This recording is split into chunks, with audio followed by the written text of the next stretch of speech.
Trump est la conclusion logique de 5 décennies de destruction du rêve américain. I listen. Is he competent? Trump a une seule idéologie. Moi, point d'exclamation. Exclamation. Thank you. Il le sait très bien qu'on se moque de lui, qu'on le prend pour un bouffon. Come over here. Les gens dans le monde entier doivent savoir que la majorité des Américains ne voulaient pas de lui. Va-t-il pouvoir terminer son mandat? Qu'il aille jouer au golf, dehors. Laissez les adultes faire ce métier. Have you ever asked God for forgiveness? Je crois que tout le monde doit comprendre une chose. On n'a pas encore vu le pire de Donald Trump.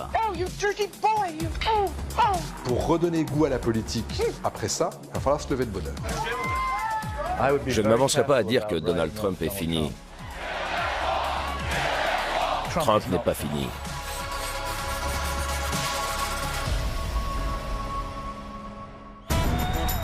Dans l'épisode précédent, We will make America great again. 8 novembre 2016, Donald Trump devient le 45e président des États-Unis. I, Donald John Trump, do solemnly swear. Son élection provoque une déflagration. On avait tellement le sentiment de changer de monde. Let's go, ladies. L'imprévisible homme d'affaires casse tous les codes de la présidence américaine. Ses sympathisants sont galvanisés. I love you. Ses opposants consternés. Trump est choquant, ce qui fait, je pense, contraire aux intérêts de l'Amérique. Pas un jour sans scandale, insulte ou provocation. Nobody can do it like me. Nobody. Très vite, la présidence devient orageuse. Et Donald Trump s'aliène une bonne partie de la communauté internationale.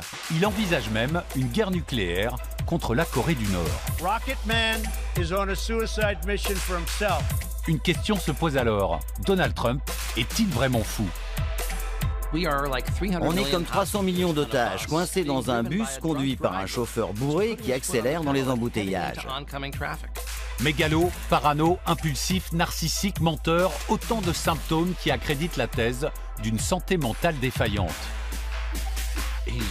C'est un enfant, dans un corps d'adulte, avec le pouvoir d'un tueur.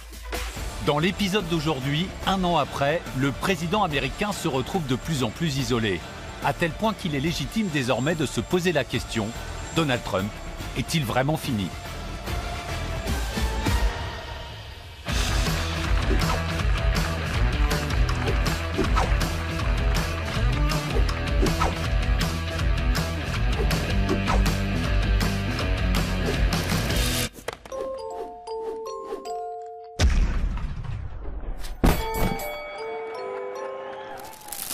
Please join us in singing our country's national anthem. La vérité, c'est que le président américain est contre la démocratie. Après 2 ans de présidence Trump, la Maison-Blanche est au bord du chaos. Trump, en fait, n'en fait qu'à sa tête. À la Maison-Blanche, plus personne ne se réveille en se disant qu'il sert le meilleur président de l'histoire américaine. Sa stratégie, diviser pour mieux régner. Donald Trump est quelqu'un d'extrêmement intelligent, méthodique, stratège. Trump, seul contre tous, mais qui est très content d'être seul contre tous. Problème, même la justice de son pays lui met des bâtons dans les roues. Russian witch hunt. Witch hunt. Witch hunt. Witch hunt. Witch hunt. Witch hunt. Witch hunt. Thank you very much, everybody. Thank you. Un homme corrompu est toujours entouré d'hommes corrompus. Il est soupçonné d'avoir pactisé avec l'adversaire russe. No collusion, no obstruction, no nothing. Dans ce dossier, on n'en a vu que le tout début du début. Alors, Donald Trump ira-t-il au bout de son mandat? Peut-il même en espérer encore un second? Notre conviction aux États-Unis, c'est que Donald Trump a beaucoup de possibilités de se faire réélire en 2020. En attendant, les élections de mi-mandat vont résonner comme un référendum pour le président. C'est un interminable film d'horreur. Nous sommes un pays désespéré. En 2 ans à peine, Donald Trump s'est forgé l'image d'un président tenant tête au monde entier. Un président seul contre tous. Syrian dictator Bashar al-Assad launched a horrible chemical weapons attack on innocent civilians. 6 avril 2017. En représailles à cette attaque chimique, Donald Trump lance 59 missiles Tomahawk sur des bases militaires syriennes. Pourtant, le plan initial n'était pas celui-ci. Jim Mattis, secrétaire à la défense de Donald Trump, a reçu de Donald Trump l'ordre de tuer Bachar el-Assad, d'y aller et de dézinguer tout le monde, en gros. Il a reçu ça au téléphone. Mais tuons-le, putain, allons-y, tuons-les tous. Il a dit « yes sir », et puis il a raccroché et il a dit aux militaires qui l'entouraient « bon, on va pas faire comme ça, on va agir beaucoup plus prudemment ». Fait historique dans l'histoire américaine, le responsable des forces armées des États-Unis désobéit à son président, du jamais vu. Si les militaires refusent d'obéir au pouvoir civil, ça s'appelle un coup d'État. S'il est nécessaire de faire un coup d'État pour empêcher le président des États-Unis de faire une folie, alors il faut que ce président parte. Thank you. Le temps de Donald Trump à la Maison-Blanche est-il déjà compté? À peine 2 ans de mandat et une totale confusion semble s'être installée au cœur même du pouvoir de la première puissance mondiale. I am part of the resistance inside the Trump administration. Just posted. Your reaction. Sheriff, can you imagine it? We have somebody in what I call the failing New York Times that's talking about he's part of the resistance. Quelques mois après la fronde du secrétaire à la Défense, l'autorité du président au sein de la Maison-Blanche est à nouveau mise en cause. And guess what? Nobody is going to come close to beating me in 2020 because of what we've done. Le New York Times, le quotidien américain de référence, publie une tribune choc. Son titre, « Je fais partie de la résistance à l'intérieur de l'administration Trump ». L'article est une charge au vitriol contre le 45e président des États-Unis. L'auteur écrit « Je travaille dans l'administration Trump, j'aime ce qu'il fait, particulièrement dans le domaine de l'économie, mais notre président n'a aucune morale, absolument aucune. » Alors, avec d'autres membres de l'administration, nous essayons de freiner Trump, de le stopper, de saper son travail. C'est quand même assez incroyable pour un haut fonctionnaire de l'administration de dire ça. Les actions de notre président nuisent à la santé de la République. Nous avons sombré avec lui et nos paroles n'ont plus rien de civilisé. C'est peut-être une maigre consolation dans ce chaos, mais les Américains doivent savoir qu'il y a des adultes dans la pièce. Du jamais vu, là aussi, dans l'histoire américaine. Someday when I'm not president, which hopefully will be in about 6.5 years from now, the New York Times will be out of business, folks. They'll be out of business. Thank you very much. Plus que le contenu, c'est l'identité de ce résistant qui obsède Donald Trump. Car l'auteur a choisi l'anonymat. À la Maison-Blanche, la chasse à la taupe est ouverte. Il dit en gros, dans la même phrase, tout est fabriqué, rien n'est vrai, cette personne n'existe pas. Le New York Times fabrique des sources, etc. Et on va trouver qui c'est, on va trouver qui est le traître. Il dit tout et son contraire. He was, nobody knows who the hell he is, or she, although they put he, but probably that's a little disguised, that means it's she. Tout le monde chasse l'auteur de cette tribune. Et certains au sein de la Maison-Blanche accusent leurs propres ennemis, même s'ils ne l'ont pas écrite. C'était une décision journalistique très difficile à prendre pour nous, le New York Times, de publier une tribune anonyme. But for the sake of our national security, the New York Times should publish his name at once. I think their reporters should go and investigate who it is. That would actually be a good scoop. L'article est un défi à l'autorité du président. Comme à son habitude, Donald Trump prend l'Amérique à témoin. Trahison? Je ne pense pas que l'auteur doive être inculpé de trahison. Mais cette personne qui travaille au gouvernement et qui détruit l'autorité du président ne devrait pas faire partie de ce gouvernement. Ce que je sais, c'est que tôt ou tard, son identité sera révélée. L'auteur pourrait être Trump ou l'un de ses sbires. Et je vais vous expliquer pourquoi. L'article dit, pour rassurer les Américains, « Ne vous inquiétez pas, il y a des adultes dans la pièce avec lui ». Du coup, tout le monde se dit « Ok, c'est bon, il est bien entouré. Il y a des gens qui vont veiller sur nous et s'assurer qu'il n'a pas les codes nucléaires. » Eh bien, c'est exactement ce qu'il veut que vous pensiez. Rassurez-vous, il y a des adultes aux côtés de Trump, ce qui nous laisse imaginer l'ambiance qui règne à la Maison-Blanche. Hélas, pour Donald Trump, cet article tombe au milieu d'une période très compliquée pour lui. Car comme disait un autre président, Jacques Chirac, les emmerdes, ça vole toujours en escadrille. Et en voici une autre. Enrique? Raté. C'est pas Enrique, c'est Bob. Bob Woodward, le grand journaliste. Hello. President Trump, how are you? Hello, Bob. How are you? How you doing? Okay. Real well. I'm turning on my tape recorder with your permission. Cette légende du journalisme américain a révélé dans les années 70 le scandale du Watergate, une affaire d'espionnage politique qui poussa le président Richard Nixon à la démission. Cette fois-ci, Bob Woodward s'en prend à Donald Trump, peut-être jusqu'à le faire tomber, comme Nixon. Parce que quand Bob prend la plume pour écrire sur Trump, ça donne...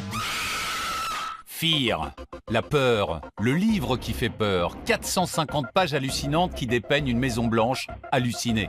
Bob Woodward a tenté plusieurs fois de joindre le président pendant l'écriture du livre, sans succès.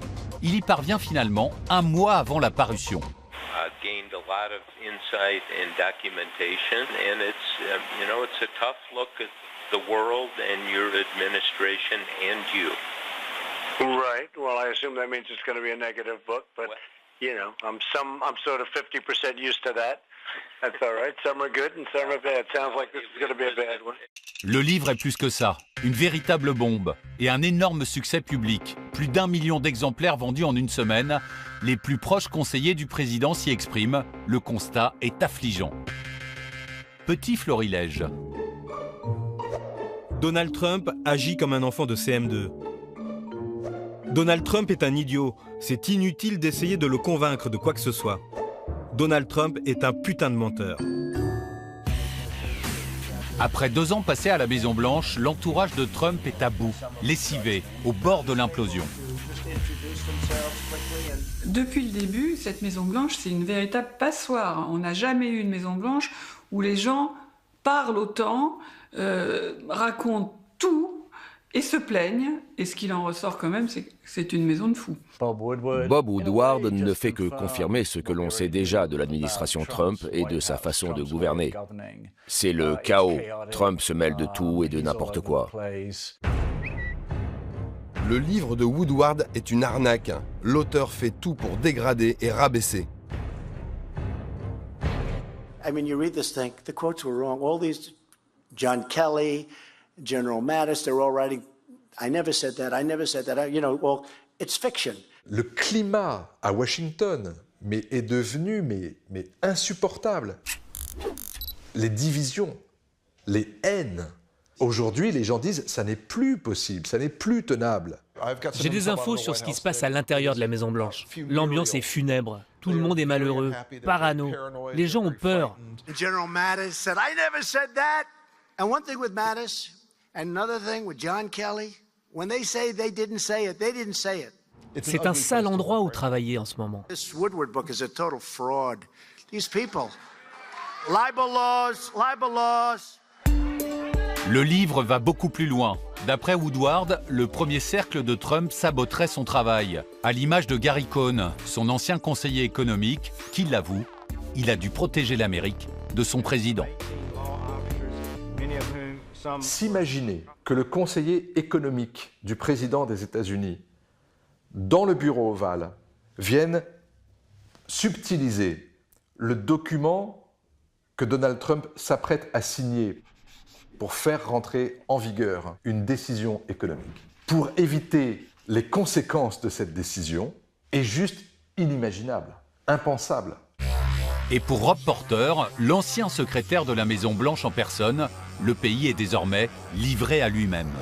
Il n'y a plus de présidence, plus de Maison-Blanche. Il y a juste un homme qui n'en fait qu'à sa tête. Le président est tellement auto-centré que c'est presque impossible de travailler avec lui. Ses équipes trouvent des moyens de retarder la mise en place des mesures qu'il prend. Le chef de cabinet de la Maison-Blanche, John Kelly, est lui aussi à bout de nerfs. Il déraille complètement, c'est une maison de fous. C'est le pire job que je n'ai jamais eu. Donald Trump, he's lost it up here. Perdu la boule? C'est grave, docteur? You know, it's pretty tough. I stand up here giving speeches for an hour and a half, many times without notes. Thank you very much. Pas de notes? C'est souvent vrai, juste parfois quelques éléments de langage. Comme ce jour de février 2018, lorsque des lycéens rescapés de la tuerie d'un lycée de Floride, qui a fait 17 morts, étaient reçus à la Maison-Blanche. Au pied de sa chaise, Donald Trump garde une fiche à portée de main sur laquelle est écrit « I hear you », je compatis. Imaginez que vous interviewez des jeunes gens qui viennent d'assister à une tuerie de masse. Est-ce que vous auriez besoin d'un post-it pour vous souvenir de dire « Je suis désolé pour ce qui vous est arrivé, désolé que vous ayez failli mourir, que vos amis soient morts, je compatis ». Personne n'a besoin d'une anti-sèche pour ça. À la Maison-Blanche, la sortie du livre de Bob Woodward instaure un climat de suspicion. Have said. I say at 2 o'clock on this day, the following happened, and everyone who's there, including yourself, it is quoted. Si on part du principe que Bob Woodward a réellement eu ces conversations, qu'il ne les a pas fabriquées, qui sont tous ces gens qui lui parlent pour dire en gros ce président est fou et bête, et qui le lendemain tous ces gens disent nous n'avons jamais dit ça. On est quand même dans une situation vraiment inédite. I listen. Is he competent? I think I'm pretty competent, right? Don't you think so? Tout le monde est déloyal dans son équipe. Tout le monde le déteste. Is he competent? Ils cherchent tous une porte de sortie. C'est difficile de retrouver un job après avoir bossé pour Trump. Travailler à la Maison-Blanche de Trump, c'est comme dire « j'étais un trafiquant de drogue albanais et j'étais recherché par Interpol ». C'est pas du tout bon sur un CV. I believe in our country, and because you're our president, I wish you good luck. Okay, thank you very much, Bob. I appreciate it. Bye. Le livre de Woodward est une blague. Encore une attaque de plus contre moi dans un flot ininterrompu. J'écrirai le vrai livre. Le problème pour Trump est que Bob Woodward prétend avoir enregistré toutes les interviews réalisées pour le livre. S'il y a un juge un jour qui juge qu'il en a besoin, s'il y a une commission d'enquête au Congrès qui aimerait les entendre, ces bandes, on ne sait jamais. La Maison-Blanche ne fait plus rêver. Pire, elle fait fuir. En 18 mois, ce ne sont pas 10, ni 20, ni 30, ni 40, ni 50, mais 55 personnes qui ont été virées ou qui ont démissionné, parfois contraintes et forcées. Parmi elles, Omarosa Manigault.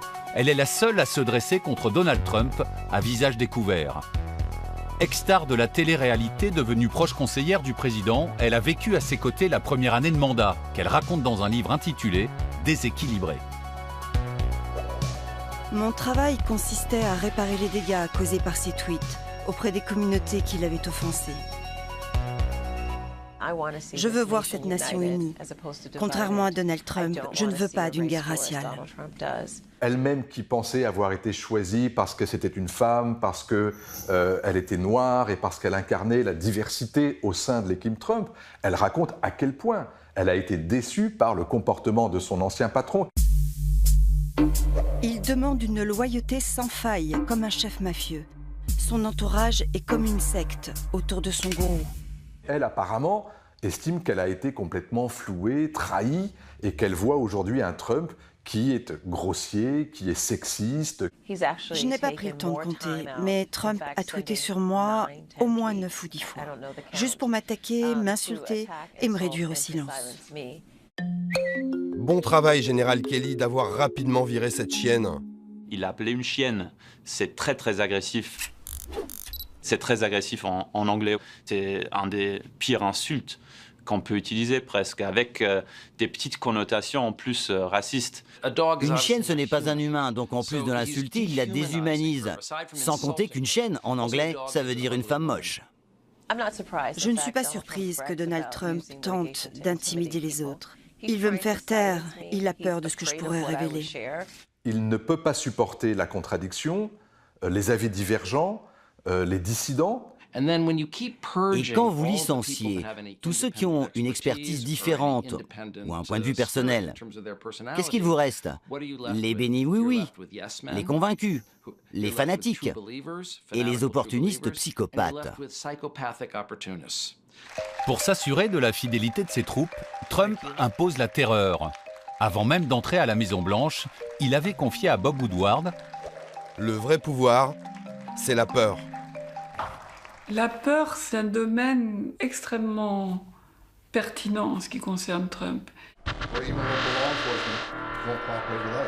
Il aime le pouvoir, il aime faire peur. Et il fait peur notamment aux gens qui travaillent avec lui. Il est très colérique, par sa stature même, il est très menaçant, il insulte, il détruit les gens verbalement.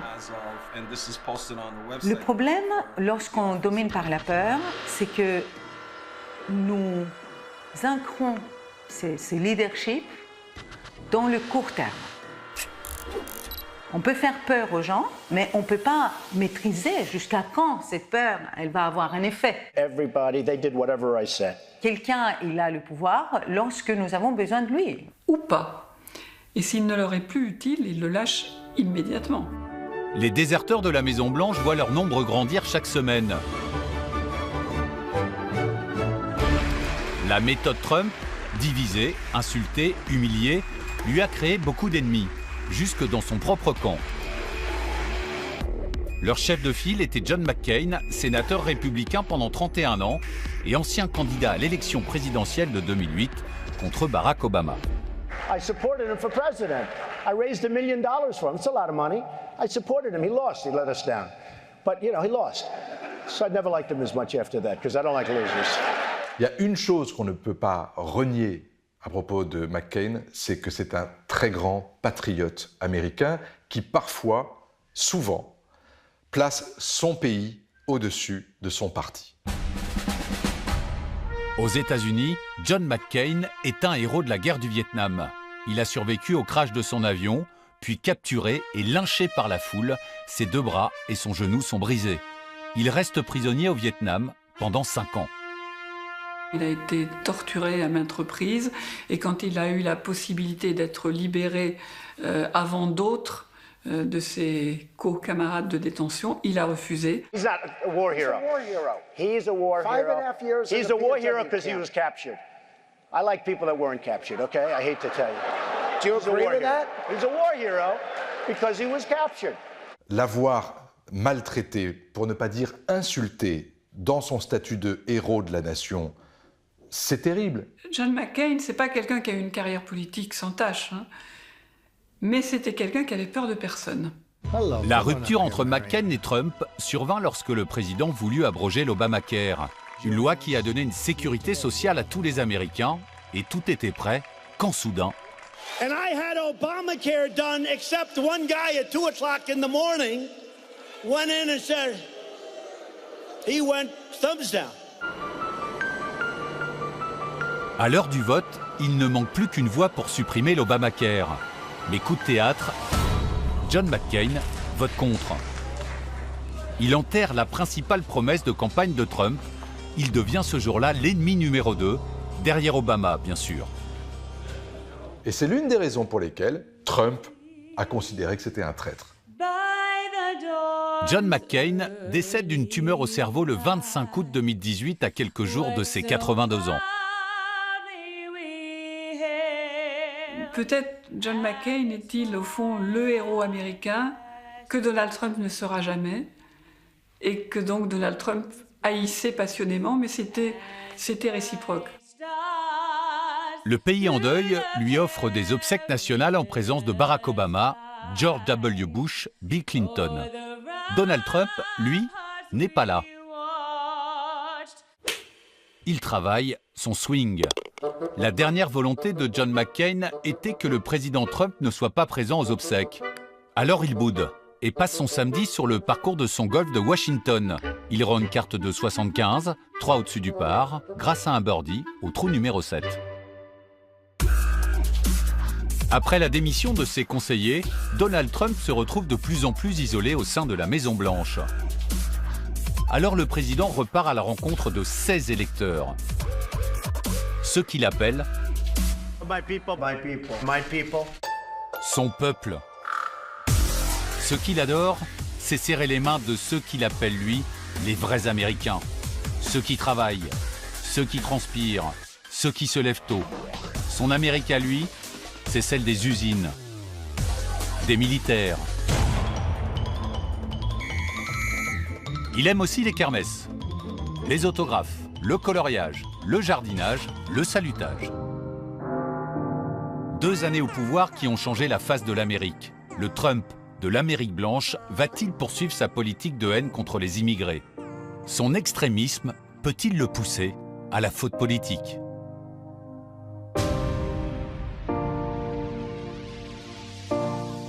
Imagine being a child. Imagine being ripped away from your mother or father and not knowing if you're ever going to see them again. And then being placed in a detention facility with strangers. What must that sound like?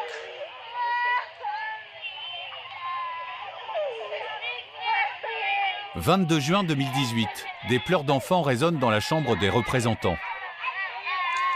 Des enfants d'immigrés que Donald Trump a décidé de séparer de leurs parents.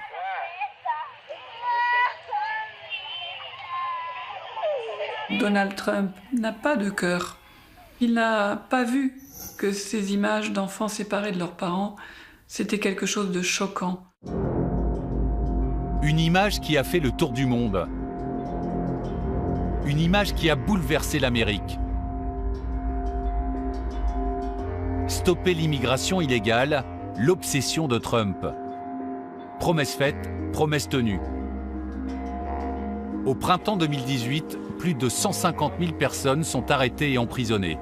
En attendant leur jugement, les enfants sont séparés de leurs parents. Mexico is doing nothing for us except taking our money and sending us drugs. They use these children as passports to get into the country. Au départ, son plan était d'enlever ces enfants à leurs parents et de construire des camps pour y mettre des centaines de milliers d'enfants. Et ça, c'était le plan original. On entre là dans une philosophie quasi hitlérienne. L'emprisonnement et la séparation des enfants est sans doute la décision politique la pire à laquelle j'ai assisté de toute ma vie. Il n'y a rien de plus répugnant. In my lifetime than that.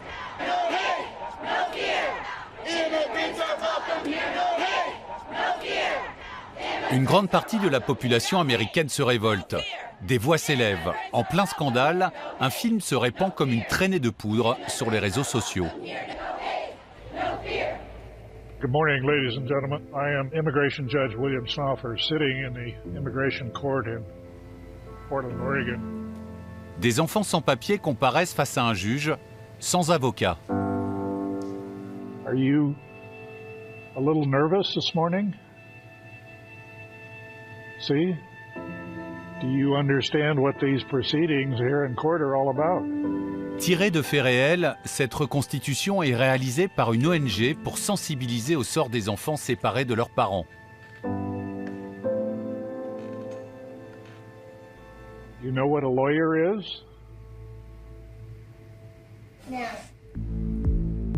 Si sa base, environ 40% des électeurs le soutient sur cette politique anti-migrants, pour la majorité des Américains, Trump a franchi la ligne rouge. Sous la pression populaire, il fait marche arrière, une première, et sûrement un tournant dans son mandat. We're signing an executive order. I consider to be a very important executive order. It's about keeping families together. On voit bien là que pour la première fois, il a été obligé de reculer face à un tumulte moral. Ça ne lui ressemble pas. Il a essayé de tenir le plus longtemps possible, mais là, la pression était trop forte. On se souvient d'ailleurs de sa conférence de presse où il disait « Mais que voulez-vous ? Si je suis trop gentil, les immigrants vont rentrer par centaines de milliers dans le pays. You're really, really pathetically weak. The country's going to be overrun with millions of people. Sinon, on va dire que j'ai pas de cœur. » Et on voyait complètement partagé. And if you're strong, then you don't have any heart. Et pour la première fois, il montrait du doute. That's a tough dilemma. Perhaps I'd rather be strong. Je pense que Trump est très sensible à ce que dit l'opinion publique. Et donc quand la pression populaire ou médiatique est forte, il a reculé, parce qu'il a senti qu'il le paierait très cher s'il tenait trop longtemps. Sur un sujet aussi brûlant, il ne peut plus se permettre, j'allais dire, de montrer une forme d'inhumanité. Or, l'immigration, par nature, c'est un dossier humain. Et donc à chaque fois qu'il le traitera d'une façon brutale, il risque d'obtenir ce genre de revers. Donald Trump est contraint à une petite reculade totalement sans sincérité parce que humainement il se passe quelque chose de trop choquant, mais qui lui ne le choquait pas. Oui, le président a fait un petit pas en arrière, mais je pense que le mal était fait. Et là, surprise, Melania Trump, la première dame des États-Unis, débarque à la frontière mexicaine dans un centre de rétention pour enfants, séparés de leurs parents. Thank you so much for all what you do, for your heroic work that you do every day, and what you do for those children. Les enfants, c'est la cause de la première dame.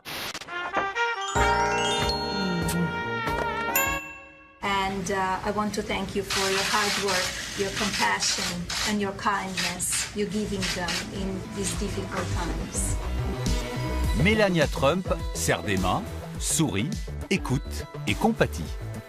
Objectif affiché, redonner au peuple américain l'image d'une Maison-Blanche digne et humaine. Quiconque a une once d'humanité aurait été horrifié, dégoûté par ce qu'a fait Donald Trump. Et je pense que Melania possède cette lueur d'humanité en elle. En tant que femme et en tant que mère, ça l'a choquée et offensée de voir ses enfants arrachés à leurs parents. Melania Trump offensée à tel point qu'elle désapprouverait l'action politique de son mari. C'est en tout cas ce qu'une veste à $39 laisse entendre.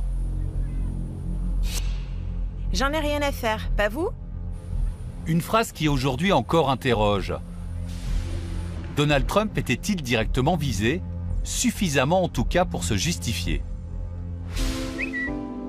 Je n'en ai rien à faire, pas vous, s'adresse aux médias menteurs. Melania sait combien ils sont malhonnêtes et elle ne les écoute plus. Le président des États-Unis essaye par le biais d'un tweet d'expliquer qu'elle se fiche des rumeurs de la presse.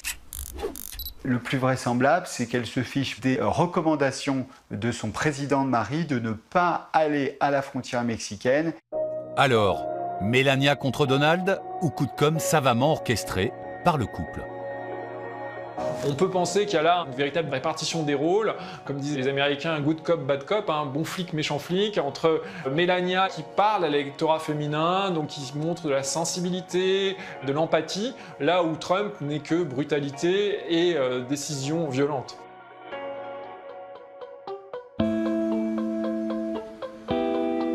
Un message aussi ambigu dans une situation aussi grave, moi je trouve ça absolument odieux.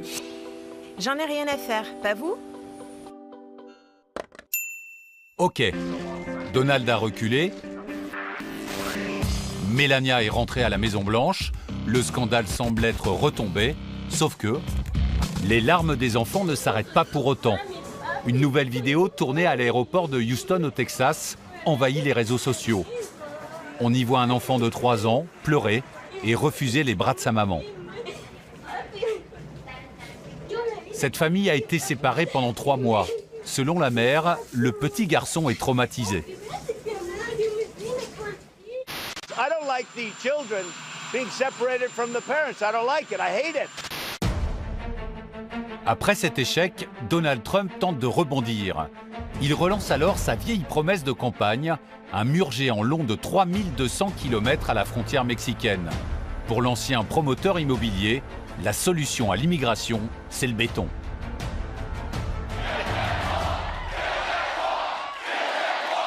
It's already begun and it's beautiful. Le mur, le fameux mur, il est toujours pas là. It's not build that wall anymore. It's continue building that wall because we're building it. Vous savez, il dit même parfois « le mur est en construction, le mur sera construit, le mur existe ». Il vit dans un rêve. We're building it, we're fixing it, miles and miles. Le mur est un argument de campagne pour des gens qui ne sont pas très futés.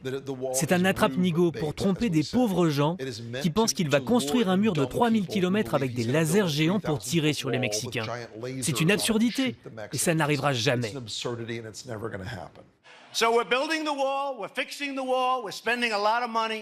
Le mur coûterait 18 milliards de dollars. Or, personne ne veut payer l'addition, mais avant les élections de mi-mandat, Donald Trump poste l'armée à la frontière mexicaine, histoire de mobiliser ses électeurs.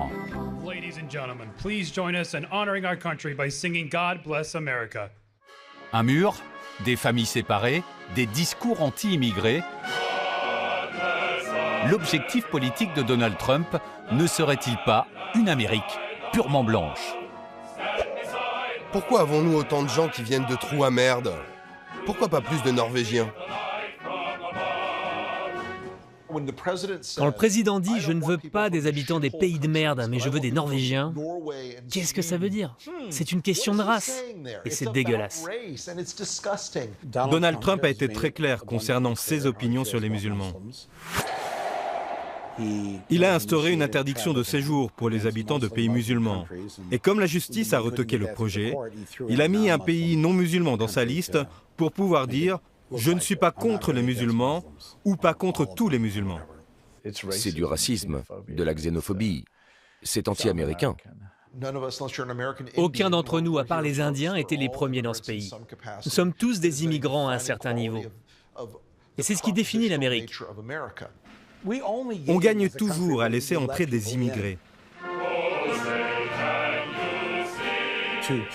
Les refuser, c'est nous condamner à être le pays le plus stupide de la Terre. En 2 ans à peine, le pays s'est replié sur lui-même. Ses alliés historiques, comme l'Europe, ont appris à travailler sans l'Amérique. Alors Trump passe à l'offensive pour revenir sur la scène internationale, seul contre le reste du monde. Quel est son plan, s'il en a un? L'Amérique d'abord va-t-elle devenir l'Amérique solitaire? We're going to be the smart country again, not the stupid country that was taken advantage of by everybody. Trump estime que depuis 25 ans, le libre-échange tel qu'il a été organisé par les grands traités internationaux a défavorisé les États-Unis et c'est pour ça qu'il a remis systématiquement en cause tous les grands traités commerciaux de libre-échange qui avaient été passés lors des 25 dernières années. Une partie de Chamboule-Tout commence alors à Charlevoix. Charmante station thermale québécoise, elle accueille le sommet du G7, les 7 premières puissances mondiales. Ici, on parle climat, sécurité et surtout économie. Trump est arrivé au G7 avec l'idée bien préconçue d'abattre le G7 car lui est contre ce type de libre-échange. Il préfère des négociations à 1 contre 1 où il peut faire davantage sentir sa force et sa puissance. Donald Trump déteste tout ce qui est multilatéral. Quand on est dans le multilatéral, on n'est pas le centre du monde, on est au milieu de plein de gens. La négociation multilatérale, il va de soi, elle est plus complexe. Et elle donne lieu à des alliances. Ça ne lui convient pas du tout. Il veut être l'homme au centre de l'attention, qui concentre les caméras, les micros et qui fait un deal. Braquer les caméras et les micros sur lui, Donald Trump sait faire. Au programme, 2 jours de réunions et de discussions interminables pour le président américain. Donald Trump boude. Il ne veut plus partager. Et il le fait bien sentir. No, we have a very good relationship, and I don't blame these people, but I will blame them if they don't act smart and do what they have to do, because they have no choice. I'll be honest with you, they have no choice. Il voulait aller au clash. Donc il n'a pas arrêté de mettre en scène des sortes d'incidents diplomatiques pour montrer qu'il n'avait aucun respect pour ses partenaires. Il arrive très en retard et il repart en avance. Et sur la photo protocolaire, on a beau chercher, pas de traces de Trump.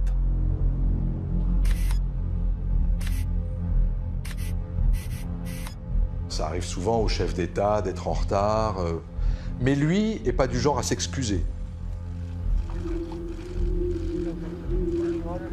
Il considère que c'est normal qu'on l'attende. Trump, finalement, se comporte avec beaucoup de désinvolture. Ce sommet sera finalement résumé et symbolisé par une photo. C'est une photo qui est effrayante. Trump, seul contre tous, mais qui est très content d'être seul contre tous. 1 contre 6, c'est dur. Mais c'est lui qui a choisi d'être seul contre les autres. Ce sont tous des alliés autour de cette table. On ne dirait pas, mais ce sont les pays les plus alliés aux États-Unis. Et ils se disent, qu'est-ce qu'on a à partager avec ce type? On a l'impression qu'ils essayent de le convaincre, peut-être. Moi, je les vois plutôt comme en train d'essayer de le comprendre. Il n'est pas là pour se faire des amis. Il est là pour dire « je vous déteste tous et je ne veux pas avoir quoi que ce soit de commun avec vous ». We have a great relationship. I would say that the level of relationship is a 10. Emmanuel, Justin, Angela. Pour la chancelière allemande, Angela Merkel, cela s'est passé autrement. On sait aujourd'hui notamment qu'il s'est levé, qu'il a jeté quelques bonbons à la face d'Angela Merkel en lui disant « Tu ne pourras plus dire que je ne te donne rien ». Donald Trump est exactement derrière la caméra comme il est devant.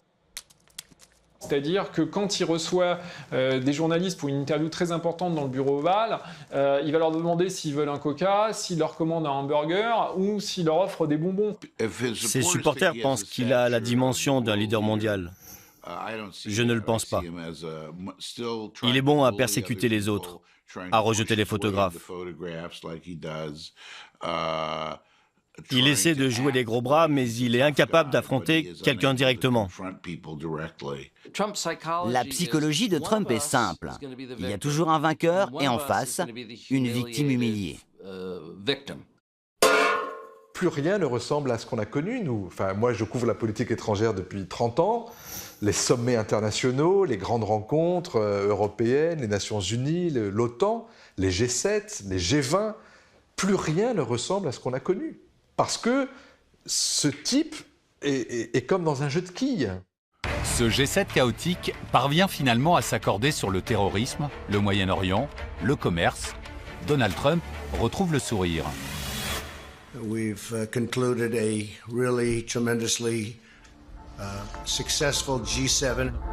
Mais les méthodes brutales de négociation de Donald Trump ont exaspéré le Premier ministre canadien, Justin Trudeau. That it's kind of insulting. It would be with absolute certainty and firmness that we move forward with retaliatory measures. Trump, lui, est déjà dans l'avion lorsqu'il découvre l'affront de Justin Trudeau. I have a good relationship with Justin Trudeau. I really did. Other than he had a news conference that he had because he assumed I was in an airplane and I wasn't watching. He learned that's going to cost a lot of money for the people of Canada. He learned, you can't do that. You can't do that. Furieux, il retire immédiatement sa signature de l'accord final du G7. La signature d'un président au bas d'un document diplomatique, c'est un engagement. Ça veut dire, non seulement je suis d'accord, mais à partir de maintenant, je suis solidaire des décisions qu'on a prises. Si sa signature, il est capable de la défaire en 5 minutes, quelle confiance peut-on avoir là-dedans ? On continue à être surpris et à être parfois consterné par son attitude, mais le monde entier s'est habitué à Donald Trump et le monde entier fait le dos rond en se disant ce président américain finalement, eh bien, il est là pour 4 ans. Donc on voit bien que cet ordre international, tout ce qui fonctionnait auparavant, le multilatéralisme, les accords sur l'essentiel, le partage des valeurs, avant on pouvait le penser ensemble, maintenant il faut le penser séparément. La diplomatie à l'ère Trump, c'est chacun pour soi. La loi du plus fort, en 3 mots, le Far West. Un western moderne dans lequel le rôle du plus méchant est tenu par l'Iran. The corrupt dictatorship in Iran. So chaos, death and destruction. L'Iran, c'est l'ennemi absolu depuis plus de 40 ans. C'est un pays qui s'est toujours opposé à l'hégémonie des États-Unis au Moyen-Orient. Pour les conservateurs, c'est l'ennemi à abattre, et Trump est l'héritier de cette pensée-là. We cannot allow the world's leading sponsor of terrorism to possess the means to deliver a nuclear warhead to any city on earth. Just can't do it. Seul hic, il existe un accord qui empêche l'Iran de se doter de l'arme nucléaire. Il a été signé par Barack Obama et la communauté internationale en 2015, après plus de 10 ans de négociations. En arrivant au pouvoir, Donald Trump décide seul de déchirer cet accord. I am announcing today that the United States will withdraw from the Iran nuclear deal.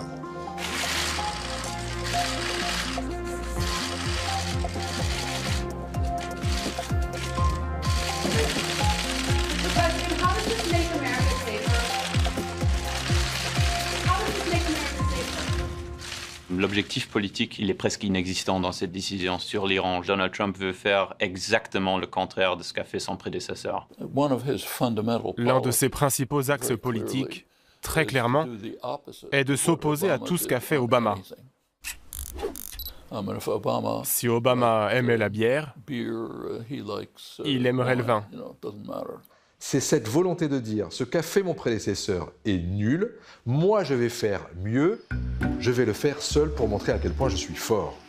Pour fragiliser le régime iranien, il l'isole sur la scène internationale. Interdiction de lui acheter du pétrole ou de lui vendre des voitures. Et les pays et les entreprises qui commercent avec l'Iran seront punis par l'Amérique. The future of Iran belongs to its people.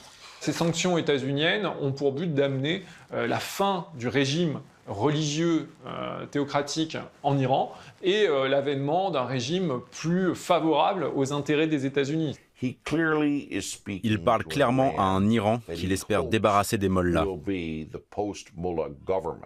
Et même si au sein de l'administration Trump, on n'ose pas prononcer le mot « révolution », c'est précisément ce qu'il cherche à provoquer, un changement de régime. اما متاسفانه در جهان امروز شاهد حاکمانی هستیم که فکر می‌کنند با تقویت ناسیونالیسم افراطی، نژاد پرستی و بیگانه ستیزی که یادآور تفکر نازی هاست. Pendant des mois, le monde entier a tenté d'éviter cela. Emmanuel Macron, fort de sa bonne relation avec Trump, se rend à la Maison-Blanche pour tenter de garder les États-Unis dans cet accord. Mr. President, they're all saying what a great relationship we have, and they're actually correct. It's not fake news. Finally. Attention, nouveau dérapage.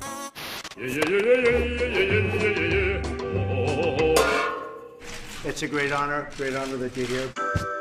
We do have a very special relationship. In fact, I'll get that little piece of Vanderbilt. We have to make him perfect. He is perfect. Je suis plus propre que toi, je vais te nettoyer. C'est ce que fait un chimpanzé avec un membre plus faible de son groupe. Il le nettoie, le brosse, afin de lui montrer sa supériorité. J'étais dans le bureau ovale au moment de la poignée de main, au moment de la pellicule qui n'était pas sur la veste d'Emmanuel Macron. Il nous l'a dit après, il n'y avait rien. It is really great to be with you, and you are a special friend. Thank you. Je ne crois pas que c'était un moment spontané. C'était un moment clairement programmé.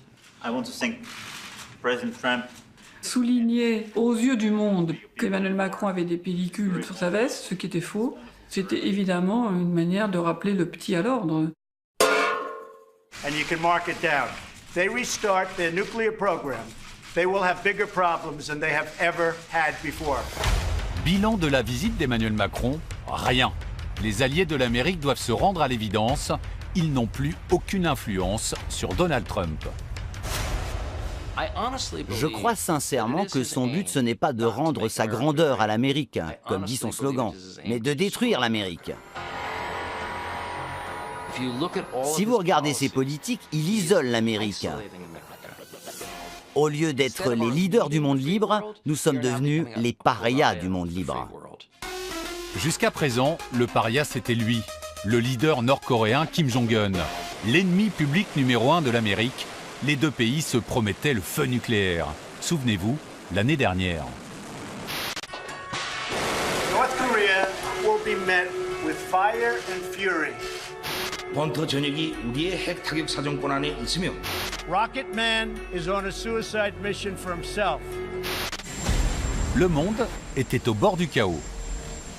Puis soudain. And then we fell in love. Okay? We were going to war with North Korea. That was what was going to happen.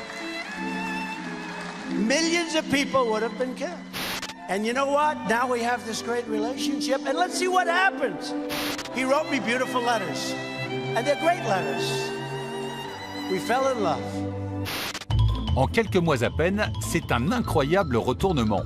La Corée du Nord était au banc des nations depuis 65 ans, son régime unanimement condamné. Kim était infréquentable. Mais le 12 juin 2018, à Singapour, Donald Trump, son ancien pire ennemi, lui offre un sommet historique. 20 millions de dollars pour l'organisation, 5000 policiers déployés, 3000 journalistes accrédités.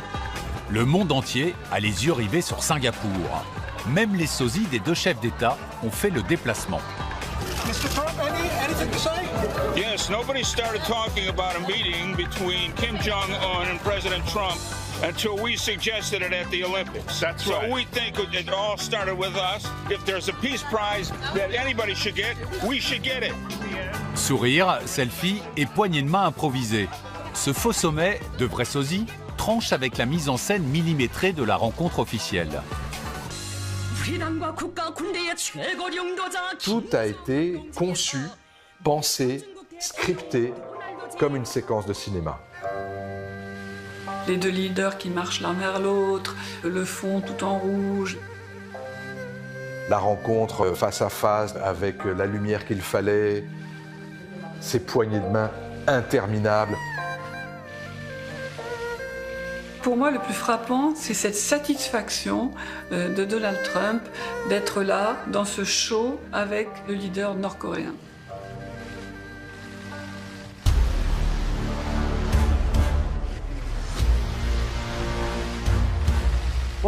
Qu'est-ce que c'était? Une pièce de théâtre signée Ionesco ou Samuel Beckett? C'est absurde. Ce type n'est pas sérieux. And we're both very honored to sign the document. Thank you. Point d'orgue du sommet, les deux chefs d'État signent un accord sur le désarmement de la Corée du Nord. Thank you very much. It's fantastic. Enfin plutôt, une déclaration d'intention, sans calendrier, ni même contrôle programmé. La meilleure chose dans ce sommet, c'est qu'il ne s'est rien passé. Il n'y a pas de résultat concret. Il n'y a pas vraiment eu de résultat concret. Il n'y a pas eu un accord concret signé. Il y a eu des papiers signés, mais avec presque zéro contenu. Les grandes promesses qui tiennent sur un Bristol, hein, c'est pas un traité de paix en 10 chapitres.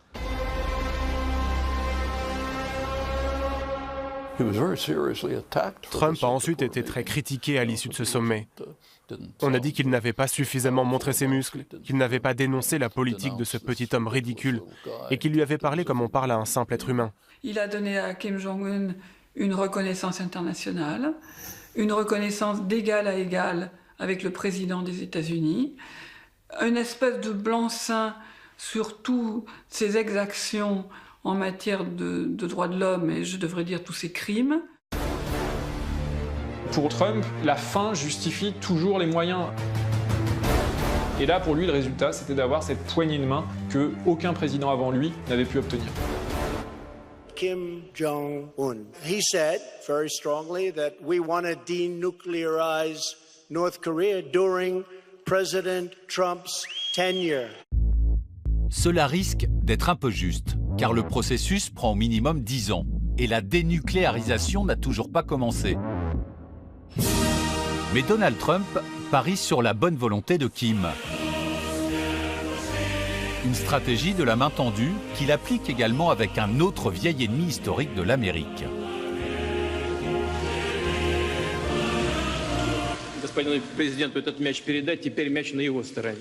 On a tant d'images où on le voit furieux, pas content, tout rouge de colère au milieu de ses alliés et tellement heureux au milieu des autocrates.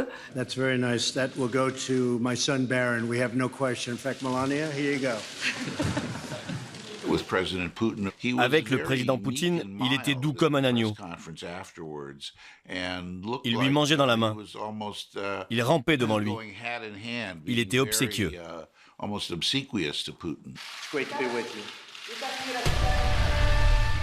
Comment comprendre ce revirement ?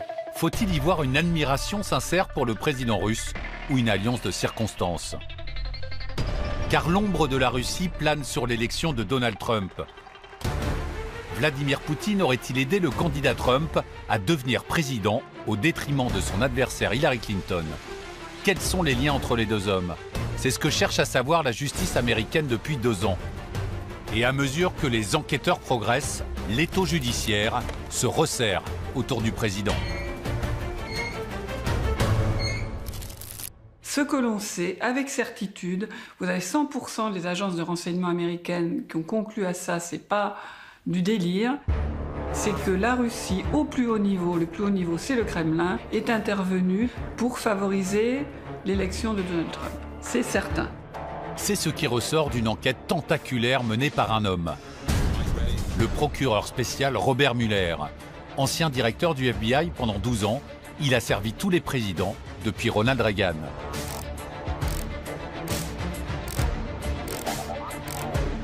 Son intégrité ne fait pas débat.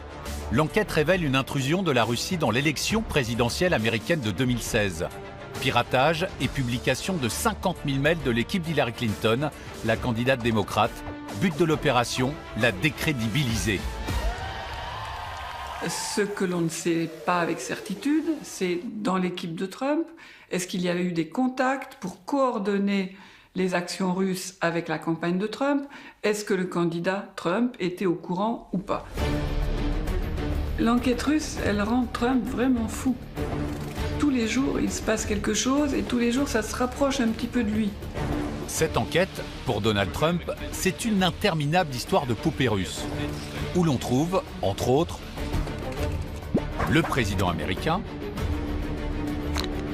le président russe, un ex-directeur de campagne véreux, un avocat sans scrupules et une actrice porno éconduite.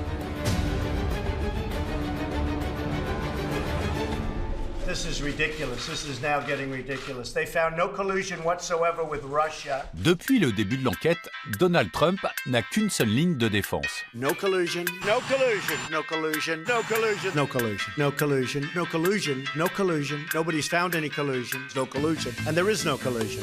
Pas de collusion. No collusion, no obstruction, no nothing.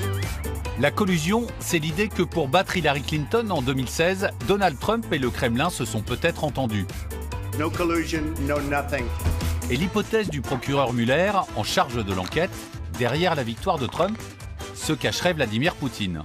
Что российское государство никогда не вмешивалось и не собирается вмешиваться в американские внутренние дела, в том числе выборный процесс. Le président américain va alors surprendre le monde entier en soutenant Poutine au détriment de ses propres services de renseignement. I have President Putin. He just said it's not Russia. I will say this. I don't see any reason why it would be. Trump a refusé de critiquer Vladimir Poutine devant les yeux du monde. Entendre notre président dire « Je suis plus enclin à croire les dénégations de Vladimir Poutine », c'était choquant pour beaucoup d'Américains. C'était juste pathétique. C'est surréaliste. On avait un président américain qui affirmait croire Vladimir Poutine beaucoup plus que toutes les agences américaines de renseignement. Tous les services de renseignement américains ont eu la même conclusion. C'est que la Russie et Vladimir Poutine lui-même ont essayé d'influencer l'électorat américain. Et Donald Trump fait comme si ça n'existait pas. C'est stupéfiant. So I have great confidence in my intelligence people, but I will tell you that President Putin was extremely strong and powerful in his denial today. S'opposer à ses propres services de renseignement, c'est du jamais vu. Okay. Je crois qu'aucun président ne l'a jamais fait d'une manière aussi claire. Un doute s'installe. Les Russes auraient-ils des dossiers sur Donald Trump? Très vite, son passé de businessman ressurgit. Donald Trump, il a longtemps fait des affaires en Russie, des affaires immobilières. Bon, on connaît les pratiques en ex-Union soviétique et en Russie. Que les Russes aient des dossiers compromettants sur Donald Trump, ça paraît vraisemblable. Does the Russian government have any compromising material on President Trump or his family? Значит, каких-то компроматов. Вот я слышал об этом. Якобы мы собирали компромат на господина Трампа, когда он приезжал в Москву. Просто трудно себе представить. Выбросите, пожалуйста, эту шелуху из головы. Les gens se demandent, mais qu'est-ce qu'il y a entre Trump et Poutine? Pourquoi est-ce qu'il s'agenouille devant lui depuis le premier jour?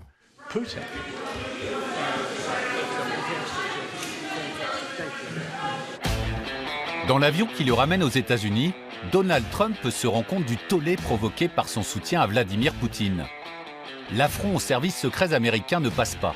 Pour la presse, il n'y a qu'un mot, trahison. Le président, réellement, trahit son administration, trahit les services de renseignement, trahit les intérêts du peuple américain. Dès son arrivée, pour éteindre l'incendie, il convoque les médias et adopte une bien étrange stratégie. It should have been obvious. I thought it would be obvious, but I would like to clarify just in case it wasn't. In a key sentence in my remarks, I said the word would instead of wouldn't. President Putin, he just said it's not Russia. I will say this, I don't see any reason why it would be. De totale mauvaise foi, Donald Trump invoque une faute de syntaxe, un mot que tout le monde aurait selon lui mal compris. The sentence should have been, I don't see any reason why it wouldn't be Russia. Sort of a double negative. Ça n'a pas eu beaucoup de sens. Donald Trump ne convainc personne. Pire, il renforce les soupçons qui pèsent sur lui. Et sur le front judiciaire, la pression ne se relâche pas. L'enquête du procureur Mueller progresse et se rapproche du président. Le procureur Robert Mueller a une stratégie. Cette stratégie, c'est d'essayer de coincer l'entourage de Donald Trump et de l'obliger à négocier. Premier à tomber, Paul Manafort, l'ancien directeur de campagne du candidat Trump. Inculpé pour blanchiment d'argent, fraude fiscale, conspiration contre les États-Unis, intelligence avec une puissance étrangère, il risque au total 300 ans de prison. He worked for me for a very short period of time, but you know what? He happens to be a very good person. Donald Trump a beau le défendre, Manafort doit se mettre à table pour voir sa peine réduite. Et il n'est pas le seul. Michael Cohen est l'ancien avocat personnel de Donald Trump. Il risque, lui, 65 ans de prison. Inculpé pour fraude fiscale, celui qui se disait prêt à prendre une balle pour protéger son client coopère désormais pleinement avec le procureur Mueller. Le procureur Mueller profite que Manafort a triché avec le fisc ou que Cohen a commis des actes illégaux pour les inculper. Et une fois qu'ils sont inculpés, il leur dit « Si vous me dites si oui ou non vous avez eu affaire à cette tentative d'ingérence puis de collusion entre l'équipe de campagne et les Russes, là, je suis prêt à abandonner mes charges. » Michael Cohen va alors lâcher un nom, Stormy Daniels, une actrice porno. Elle affirme avoir eu des relations sexuelles avec Donald Trump en 2006. Michael Cohen lui a versé 130 000 $ en octobre 2016, juste avant l'élection présidentielle, pour ne pas ébruiter l'affaire.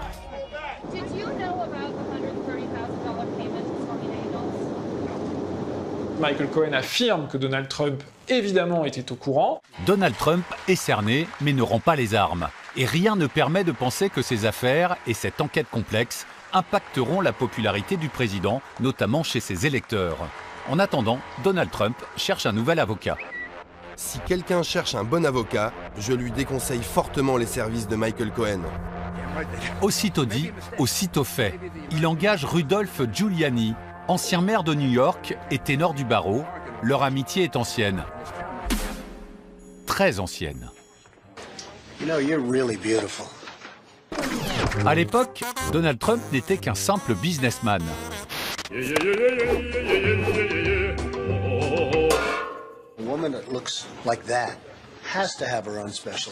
Dans cette vidéo improbable, tournée au début du siècle, on retrouve Donald Trump et Rudy Giuliani, alors maire de New York, et déguisés en drag queen.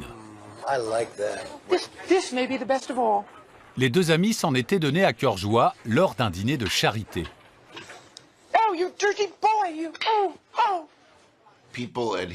À son âge, ou à mon âge d'ailleurs, les gens ne s'arrangent pas. Ils aggravent leurs défauts. Les Américains sont optimistes. Tout le monde pensait que Donald Trump allait changer, devenir plus présidentiel. Donald, I thought you were a gentleman. You can't say I didn't try. Je savais que les choses allaient empirer à ce point-là. Face à toutes ces affaires, Donald Trump adopte la stratégie de la victime. Les aventures extra-conjugales, la collusion avec la Russie, tout cela n'est qu'une witch hunt. And simple witch hunt. Witch hunt. Witch hunt. Witch hunt. Witch hunt. Witch hunt. Witch hunt. It's called the witch hunt. Toutes ces enquêtes, ces révélations, ces scandales n'ont pas d'impact. Au contraire, on a l'impression même que ça renforce la victimisation de Donald Trump. Mais la vraie victime ne serait-elle pas à chercher ailleurs? Peut-être même juste à côté du président. It's my pleasure to introduce my husband, the President of the United States. Évidemment, Melania, et on peut le comprendre, fait absolument silence sur toutes les présumées liaisons conjugales de son mari. Have you ever asked God for forgiveness? That's a tough question. I don't think in terms of I'm a religious person. Pour Melania Trump, prions ensemble. Thank you very much, Melania. She's become a very, very popular first lady. I'm reading that. Je ne crois pas que leur mariage aille très fort. Les scandales sexuels révélés y sont pour quelque chose, ainsi que toutes ces aventures avant le mariage. On ne sait pas si ce couple marche bien. Il y a une distance glaciale entre eux. Quand je les vois descendre en se tenant par la main, j'ai l'impression de deux galériens qui sont attelés au même banc. Ils n'ont pas le choix. Turn things upside down if it suits you. Melania ne souhaitait pas qu'il gagne. Elle n'est pas heureuse d'être dans cette nouvelle vie. Elle ne semble pas apprécier son rôle à tenir, ça semble profondément l'ennuyer. Vous avez des gens qui diront qu'elle est très malheureuse. Il y en avait qui voulaient libérer Melania. Car depuis 2 ans, le sort de la First Lady émeut l'Amérique. Réunis sous la bannière Free Melania, Libérez Melania, des collectifs demandent sa libération. Nous sommes tous Melania. C'est ça, on est tous Melania. Alors, seule solution pour s'évader d'un mari écrasant, le voyage. La First Lady part seule pour la première fois, destination l'Afrique. Rencontre avec le dictateur égyptien Abdel Fattah al-Sisi, avec des orphelins, avec des éléphants, et là encore, une garde-robe qui fait scandale, le casque blanc colonial, à la limite de l'incident diplomatique. Dès que Melania s'en va, Donald Trump est comme un chien sans laisse. Et il court partout où il veut.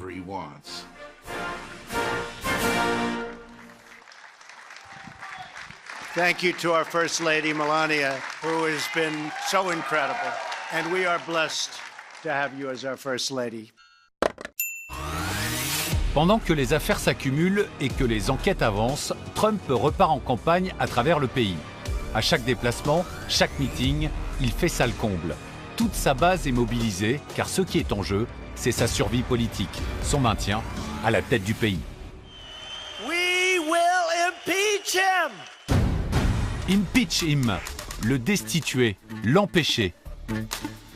L'impeachment, c'est une menace qui est évoquée depuis le 20 janvier 2017, depuis le premier jour de Donald Trump à la Maison-Blanche. We will impeach, but I say, how do you impeach somebody that's doing a great job? Sa conduite a été tellement extravagante, tellement hors norme, tellement critiquable, qu'immédiatement, on a parlé d'impeachment. Première étape vers la destitution, les midterms, les élections de mi-mandat. Aux États-Unis, après 2 ans de présidence, le Sénat et la Chambre des représentants, l'équivalent de notre Assemblée nationale, sont renouvelés. Le résultat déterminera l'avenir politique de Donald Trump. Beaucoup disent que ce sera quand même une sorte de référendum pour ou anti-Trump. Like 90% of the time, you win the presidency and for whatever reason you lose the midterm. We can't let that happen. 2 partis s'affrontent.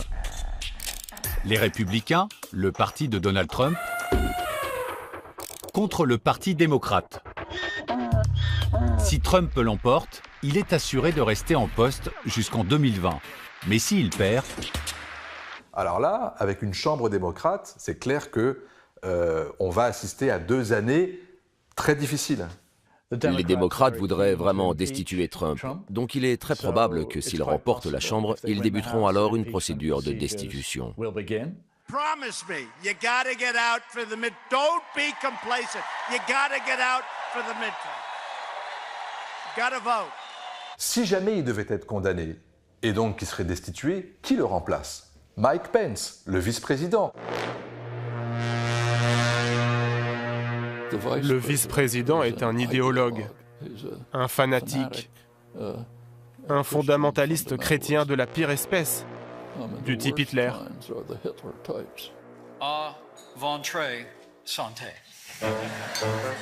Anti-immigration, anti-avortement, ouvertement homophobe, Mike Pence se situe à la droite de Donald Trump.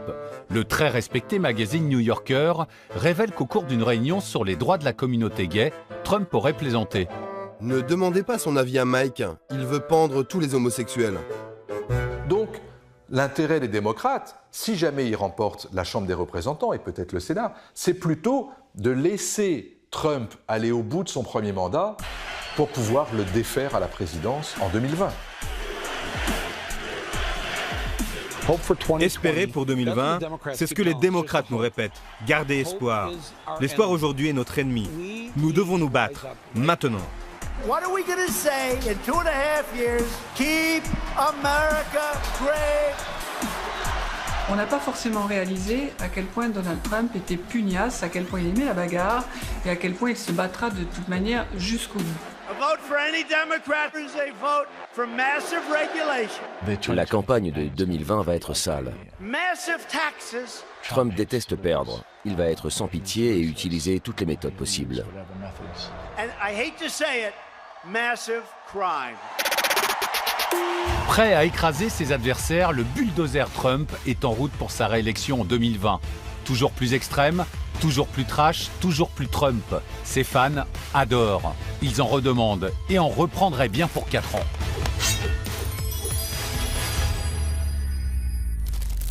In less than 2 years, my administration has accomplished more than almost any administration in the history of our country.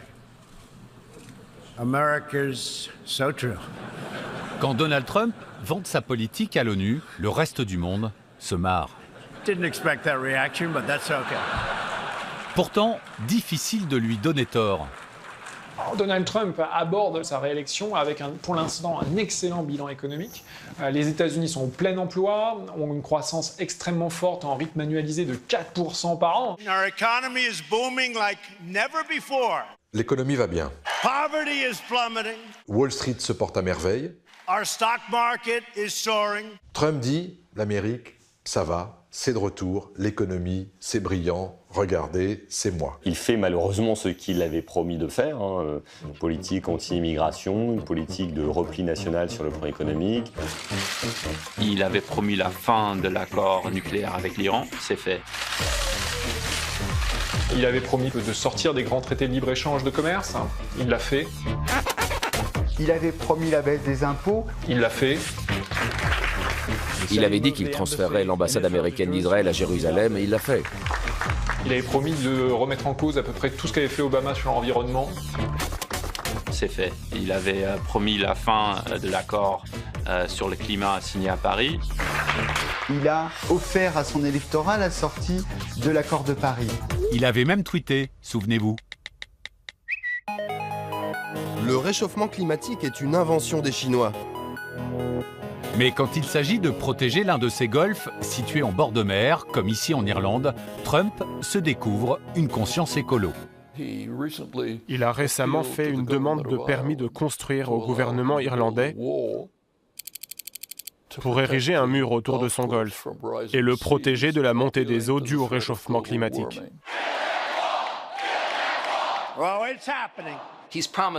Il n'a promis que des mauvaises choses. Mais il est aussi très malin. Il cherche à conserver sa base électorale. La plupart des présidents essaient d'être le président du peuple tout entier, mais son approche est exactement l'inverse. La base électorale de Trump, c'est cette Amérique, blanche, pauvre, celle qui ne croit plus au rêve américain. Le peuple qui travaille dur, les bons chrétiens, les patriotes, ils ont le sentiment d'être bloqués dans une file d'attente et que les gouvernements font passer devant eux des gens qui ne le méritent pas, les Noirs et les autres, pendant qu'eux-mêmes n'avancent pas. Donald Trump électrise sa base en disant qu'ils sont menacés, qu'ils sont diffamés, qu'ils sont remplacés, humiliés par ces immigrés. À cette base, il dit et répète à longueur de discours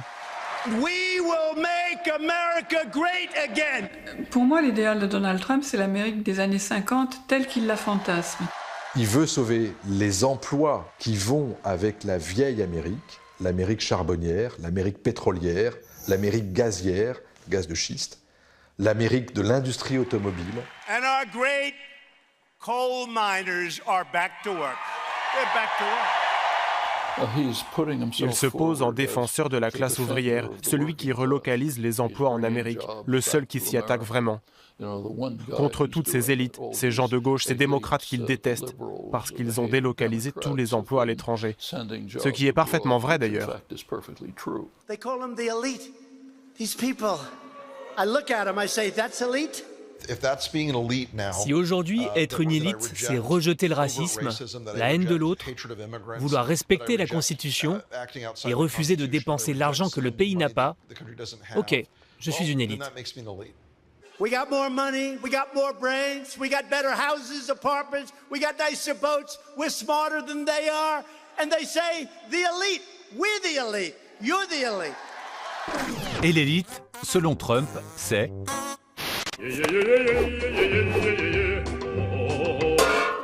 Kanye's been a friend of mine for a long time. Kanye, it's great to be with you.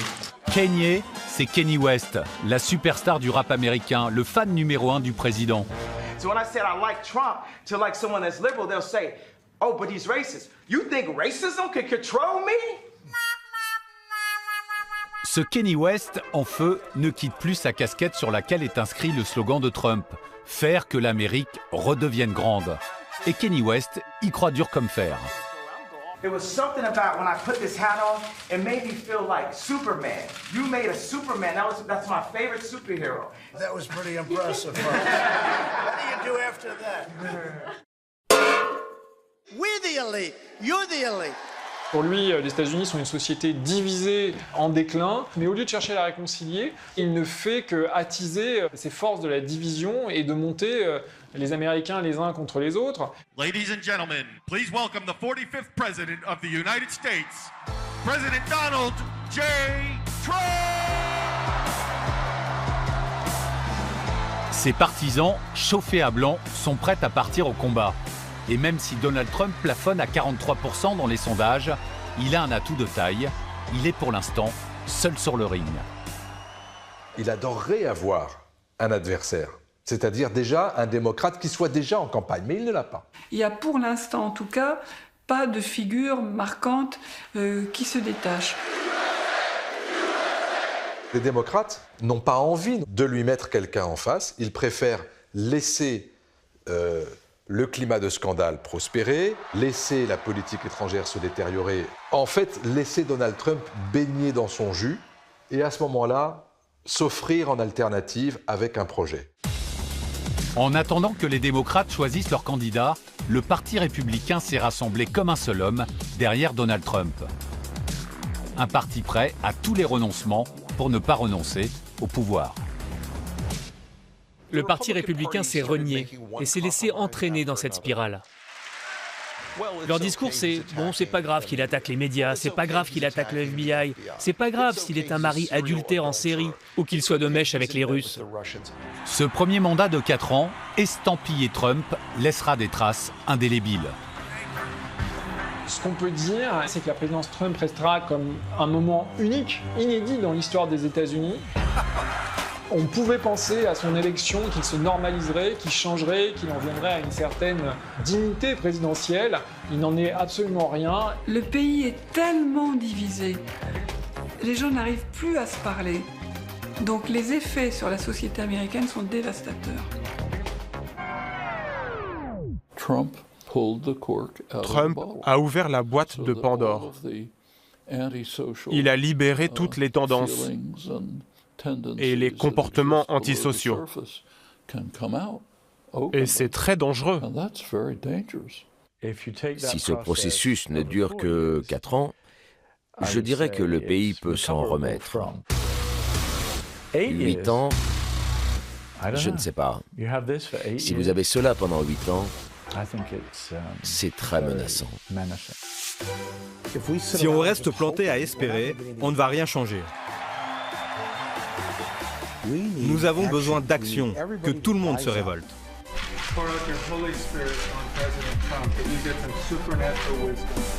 Alors, Donald Trump est-il vraiment fini? Bien au contraire. Et sans la mobilisation totale de ses opposants, l'actuel président pourrait l'emporter en 2020. Et pour l'instant, rien ni personne ne semble pouvoir l'arrêter.